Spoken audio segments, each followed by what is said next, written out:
$150 to $200 million has been put back into our community. Being a city girl, I was very skeptical. I didn't understand cooperatives. They do work. They can work. It has.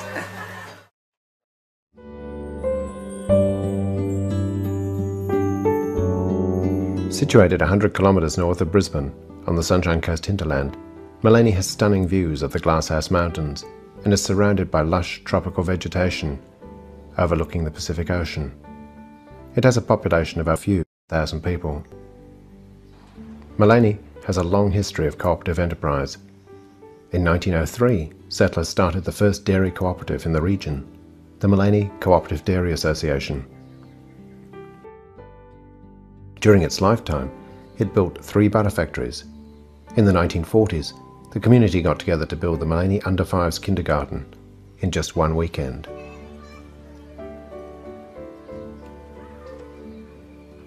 Today, Maleny has more than 20 cooperatives which work in all areas of community life. These include a consumers co-op, a bank, a club, a workers co-op, a cashless trading co-op, a radio station, a film society, 4 environmental groups and several community settlement cooperatives. All but 3 of these are legally incorporated.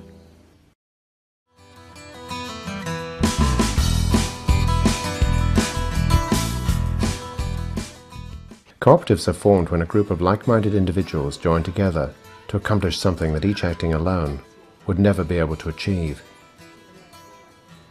Successful co-ops are always born out of need. They cannot be imposed on a community. They have to grow from the energy and commitment of the local people themselves. Another prime ingredient to make a cooperative a success would be the right product. If you've got a product that nobody wants or the community doesn't want, then you're not going to be successful. In the case of the Upfront Club, there was a need for a venue where people could, a licensed venue where people could eat and drink, meet their friends without it being the pub. And that was the only other alternative at the time. So the core group of people decided to get together and form their own, start their own club, and that's how this cooperative started. Co-ops are different from traditional private and public sector enterprises. They represent a third way that integrates economic and social objectives.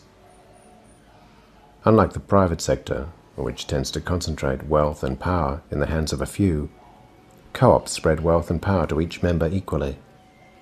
Unlike government, which tends to be remote and unresponsive to the communities it is supposed to serve, co-ops are driven by their members and reflect their needs.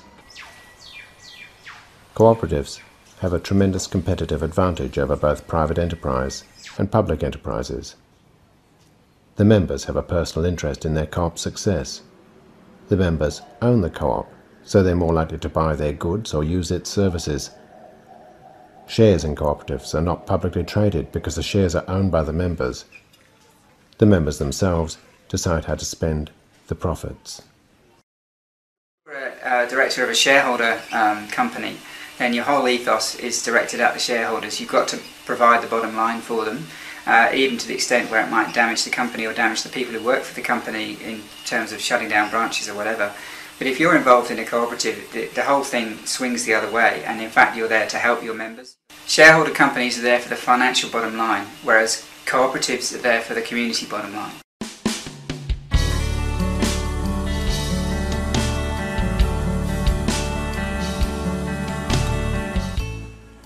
Maple Street Cooperative opened its doors on January the 14th, 1980, nearly a year after a small group of people met to discuss how to satisfy their needs for whole foods.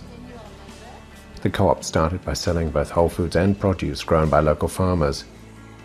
Today, the co-op operates an organic health food retail outlet in the main street. The co-op's policy is organic first, then local, then Australian. It does not stock any products that contain genetically modified material, nor does it stock products from companies that are regarded as exploiting people or the environment. It operates on the principle of consensus decision-making. It is structured as a non-profit enterprise, meaning that the profits go back into the co-op to expand its services and develop its infrastructure, or into community activities.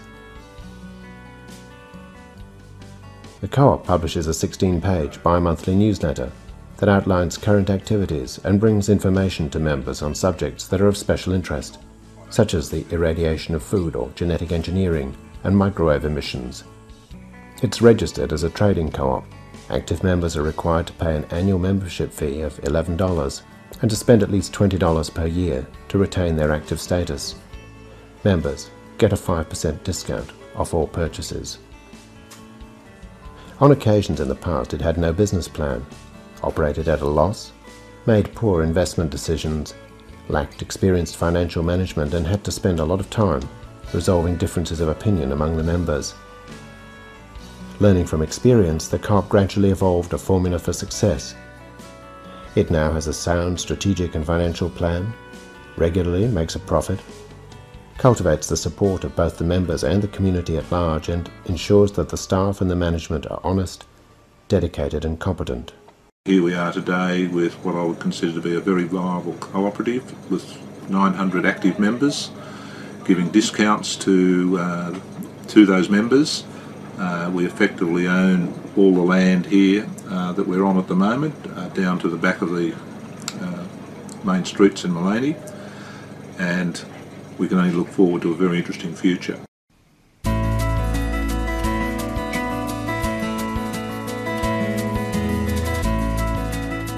Maleny Credit Union began in 1984 when several local people had the idea of setting up an ethical financial institution which would foster regional financial autonomy. Initially, the credit union was staffed by volunteers, worked from rented rooms, and entered deposits manually into a journal. On the first day of operation, local people deposited more than $50,000.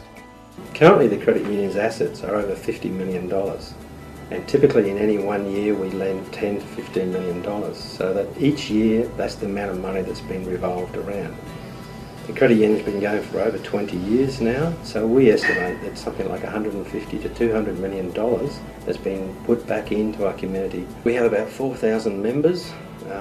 Some of them are from around the country, but about 2/3 are in the local community. The credit union offers savings, cheque, loans and term deposit accounts, as well as credit card facilities, and can arrange superannuation and various types of insurance for members. In addition, it contributes substantially to the local community and leads its development. Over the years, the credit union has given out many small loans to local people who would not be eligible from major banks.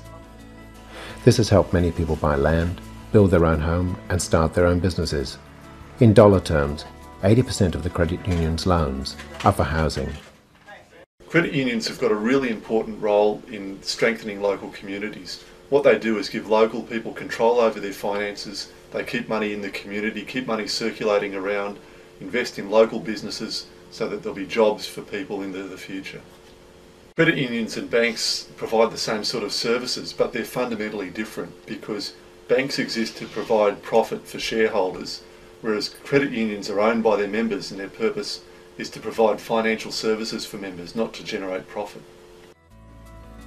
The credit union's ethical activities include allocating 10% of its profits to its community grants scheme, establishing a tax-deductible charitable fund, paying an eco-tax to Barung Landcare based on every ream of paper used, offering low fees to members and special arrangements to cooperatives and community groups, lending only to local people and projects to keep money circulating within the region, purchasing locally wherever possible, providing loans for environmentally and socially beneficial projects, creating a democratic workplace and conducting an annual social, environmental and financial audit of the co-op's operations and accounting in the annual report.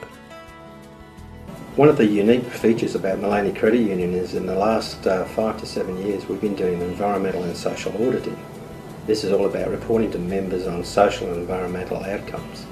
We were one of the first credit unions, or the first credit union to do this in Australia, and now quite a few credit unions are following our lead.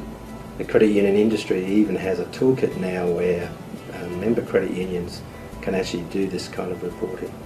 In recent years, some of our new products, we have an e-saver account which runs over the internet.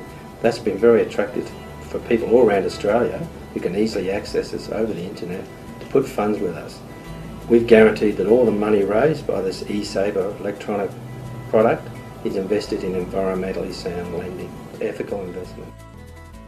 During the course of the last year, grants from the credit union's community grant scheme went to the Maleny Swimming Club, the River School, the Altair Youth Crisis Centre, Maleny High School, Sunshine Coast Environment Council, Maleny Community Centre, the Barubin School, and the Rural Fire Brigade. The credit union had provided finance for over 180 new jobs in 78 new businesses. Each year the credit union allocates at least 10% of their profits to their community trust. Members of community groups and organisations can apply for grants under this trust grant program, and in the last year we allocated nearly $26,000 to community groups via this grant process. Until recently an equal pay system was in place, but we are now developing a pay structure more relevant to a person's skills and experience. A firm policy though that the credit union abides by is that the difference in pay between the highest and lowest paid members will be no greater than 3 times. Like the Maple Street Co-op, in its early years the credit union went through periods of difficulty. However, improved planning and financial management overcame these problems. Today the credit union is extremely successful, principally because it developed the right balance of financial expertise and cooperative spirit. It's very difficult to start a new credit union, much more difficult than when Maleny Credit Union was established, but it is possible. The easiest way is probably to establish as a division of a larger credit union. So if a community approaches a larger credit union with a financially viable proposal to set up in their region, that credit union could be established within a larger credit union until it grew and became viable in its own right, and then it could be separated to operate as a distinct credit union for that area.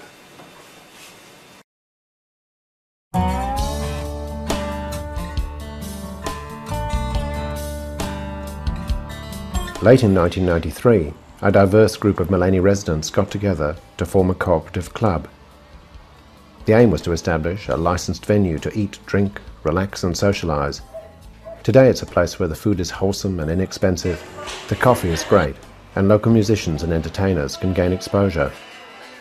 It's extraordinarily important to have a venue that you can showcase people, up and coming talent in a town, and there are so many talented people around this area. When the club first started, instead of relying on voluntary labour, it took on the financial challenge of paying wages to all its workers. But because it was undercapitalised, it was forced to take out a loan to pay for the lease. Although it had over 1,000 members, each year it continued to sustain a loss. Eventually, in 2000, 3 directors took over the voluntary management of the club, enabling it to remain in existence. Then, on the 15th of January, the club turned a corner. Over 100 members attended a special general meeting, talked of what the club meant to them, and committed to regular voluntary work so that it could stay open. Since then, members and visitors alike have commented on the changed atmosphere.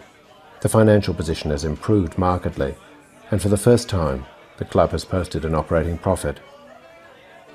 Thanks to the support of the members, the club continues to provide services. It's open 6 days a week, providing healthy meals at reasonable prices. The club also publishes a quarterly newsletter. A share in the co-op costs $10, and shareholders pay an annual membership fee of $30 per person or $45 per family. Members get a 10% discount.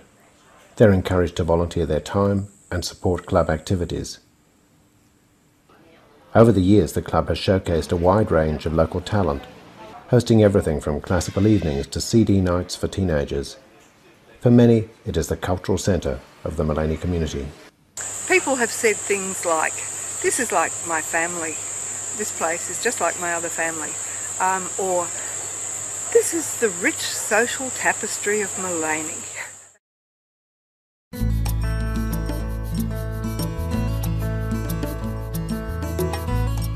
Lead is one of the most recent co-ops established in Maleny.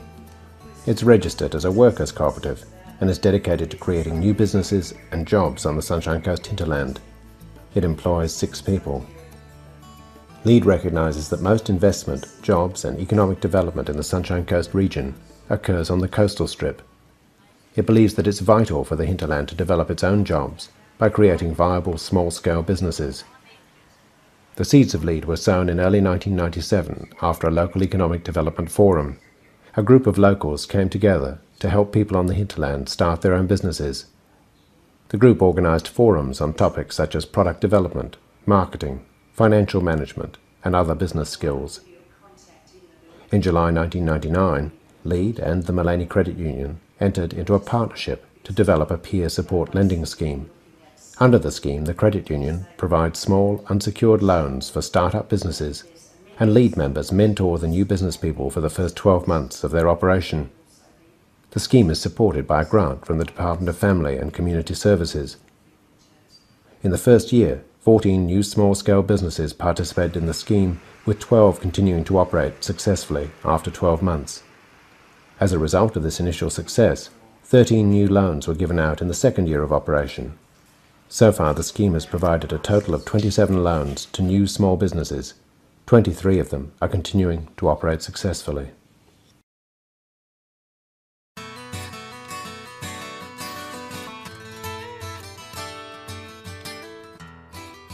Maleny has one of Australia's most successful LETS schemes.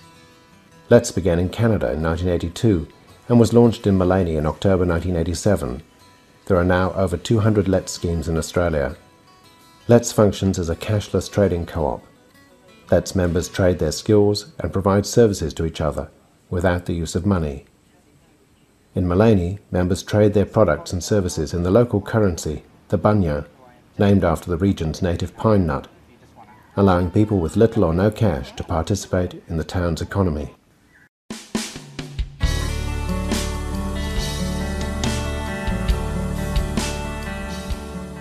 Environmental co-ops include Barang Landcare, Barubin Bush Magic and the Green Hills Fund. Barang Landcare is one of several hundred community-based landcare groups throughout Australia. It is dedicated to empowering landholders in the local area to take ownership of environmental problems and their solutions. It provides a range of environmental services, publishes a bi-monthly newsletter, and participates in the LETS scheme by accepting bunyas as part payment for the trees it sells. It hosts the annual From Chainsaw to Fine Furniture Wood Expo, which promotes the sustainable harvesting of native timber. It also runs a successful nursery, which propagates local native plant species that have not been genetically modified. Barubin Bush Magic runs a rainforest nursery, while the Green Hills Fund works to maintain the character of the Maleny landscape.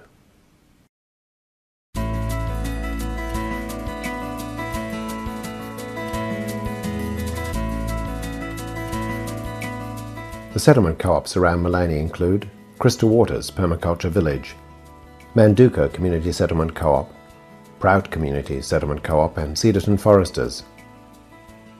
Crystal Waters is situated on 640 acres of land and was the first permaculture village in Australia.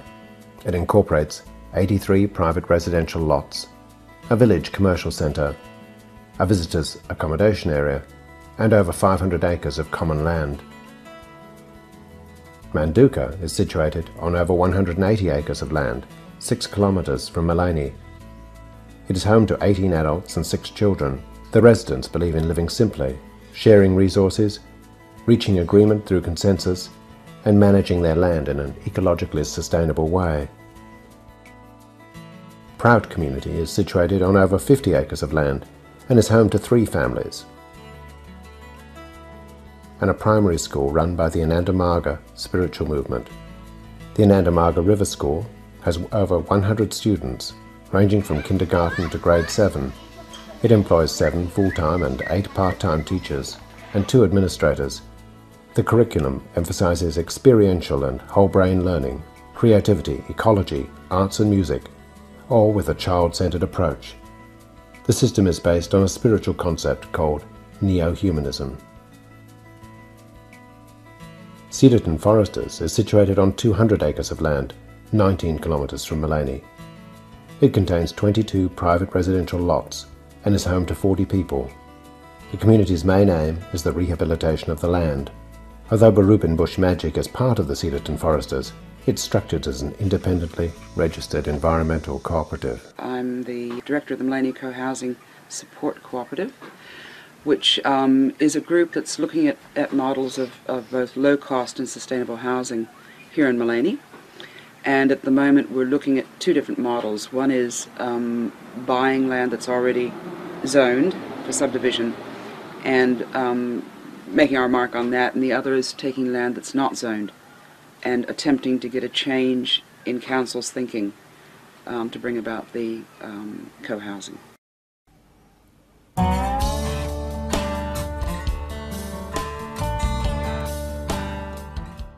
Community organisations that are not-for-profit, they can be incorporated as associations or even companies limited by guarantee, that work under cooperative principles and practices. They are also considered by us as community cooperative organisations. Together with Jill Jordan, I was a coordinator of the Maleny Working Together project, a project auspiced by the Maleny Credit Union and conducted in Maleny during 2003. This study was an exhaustive research activity, both qualitative and quantitative, that assessed the needs of this community, developed a community audit, and identified a number of strategies that the people of this town, the people of this place want for their community. It was exhaustive because, apart from a number of different ways we looked at the data, we included people from all of the 4552 postcode, not just Maleny Township. We included people in Conondale, in Witter, and in all those hidden places. The benefits of this study, being as big as it was and having as much support as it did from people in this community, was that we were able to map a real picture of what people here wanted and how they saw their future, which became a very, very useful tool for all levels of government, federal, state and local, in terms of their planning for the future of this area. The benefits in turn for the people of this community were that they felt that they had been heard, that in terms of governance they had had their say, and that they had come together to give a real sense of empowered direction that they wanted for their community. The Hinterland Business Centre is a not-for-profit community-based organisation which relies on funding from successful project and grant applications. This funding is supplemented by the Centre's growing commercial business enterprise development. The Centre's main focus is to support our community enterprise development. The organisation has been established as a small business incubator and training centre, and we're now currently in the process of developing the capacity of our tenants, the small business community and the wider community across the hinterland through leadership of skilling and training opportunities to further build capacity and sustainable future of our area. In Maleny we have the Maleny Arts and Crafts Group, which is cooperative-like. There's nearly 250 members in that group, and they are a diverse range of artisans. There is also a retail cooperative called the Piece of Green in Maleny, and that's a shop with 16 artists who display their work in that shop. But at the moment I'm primarily involved in an organisation called the Collaboration of Maleny Artists. This is a volunteer-based organisation established to register and promote the professional interests and development of our diverse community of Maleny-based visual artists. And we do this by linking them with patrons, galleries, government agencies and the broader community. We've only been running for about 6 months now, and in those few months that we've been operating, we have already established a web page that can be accessed by both artists and patrons. We're also running workshops and schools using our more established artists as mentors and teachers. We're also planning a major arts festival that will be a concentration of cultural events involving local performing and visual artists. And we are promoting our artists through organising, curating local exhibitions. Already we are attracting government interest. We've just been given a government grant and we're quite excited that what we are creating here is a successful working model that could be used by other creative industries. As far as Maple Street Co-op's concerned, we've just had Council approve some significant extensions which are going to mean a 50% growth in our space, and we're looking at developing the back part of our block. The club finally reached a financial crunch point in October 2005, and the opportunity was there for Maple Street Co-op in accordance with cooperative principles to help them out. What that meant was on the 1st of December 2005 we took them over in what's called technically a transfer of engagement. We looked at the structure, how they did things, and then put a fair bit of capital into that in terms of renovating the place, into new equipment, different ways of doing things, switching them to largely organic food as far as that's possible, and that appears to be working. There's been a significant turnaround. The club has got a much wider appeal to this community. It's not marginalised as I think it was before, and we can only look forward to what is ahead.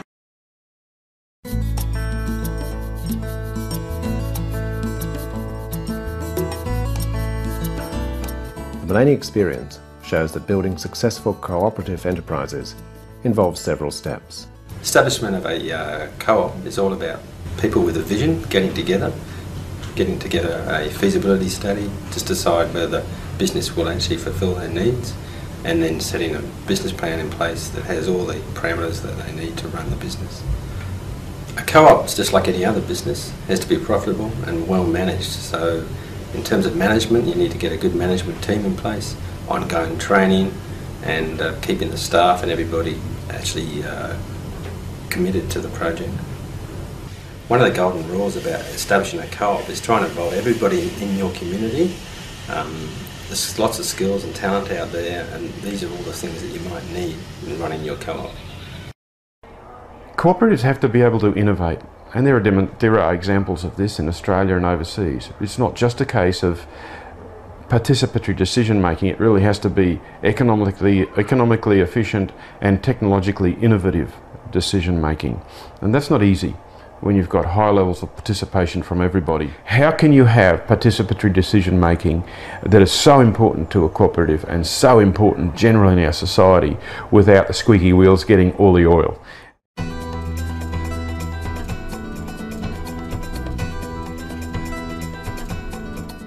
I consider Maleny to be in its second phase of cooperative development.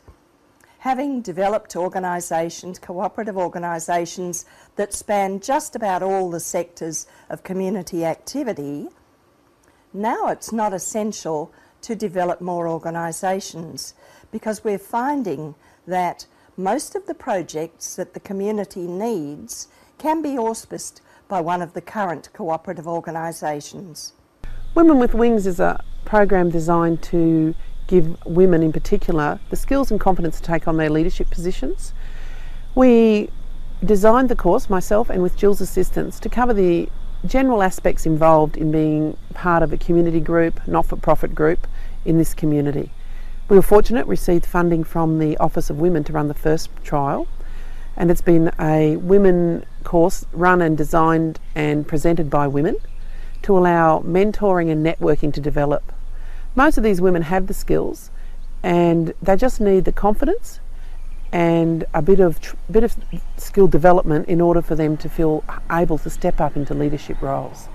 Like all community groups, we're always looking for new people to take on roles, give new ideas, a bit of inspiration to those groups.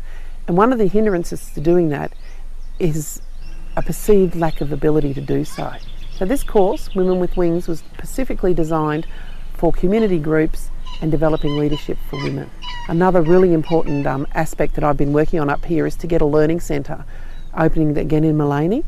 Maleny has really poor public transport, and access and equity to training is just so important for the continued growth of the community up here.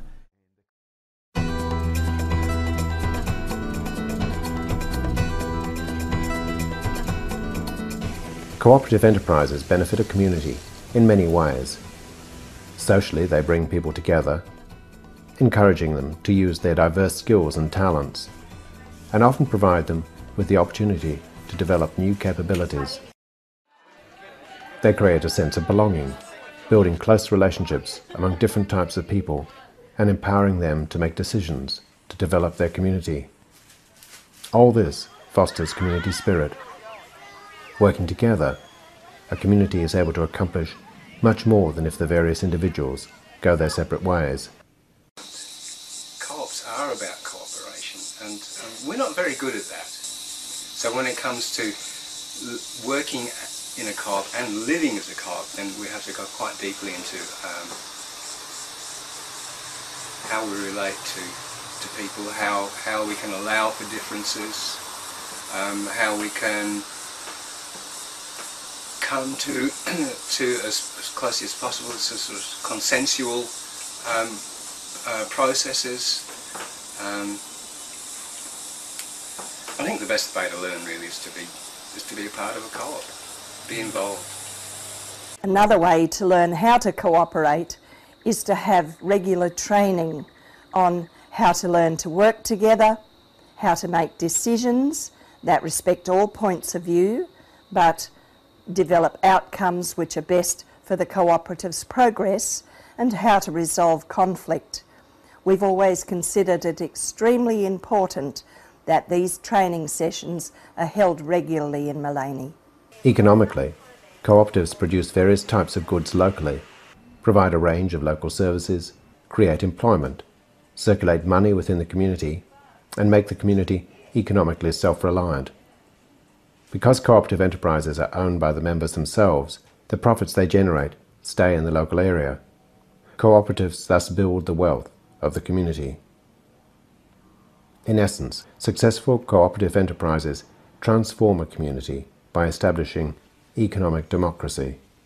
In summary, they can contribute very positively to deliberative democracy, to political accountability, and to providing a very substantial and resilient counterpoint to globalisation.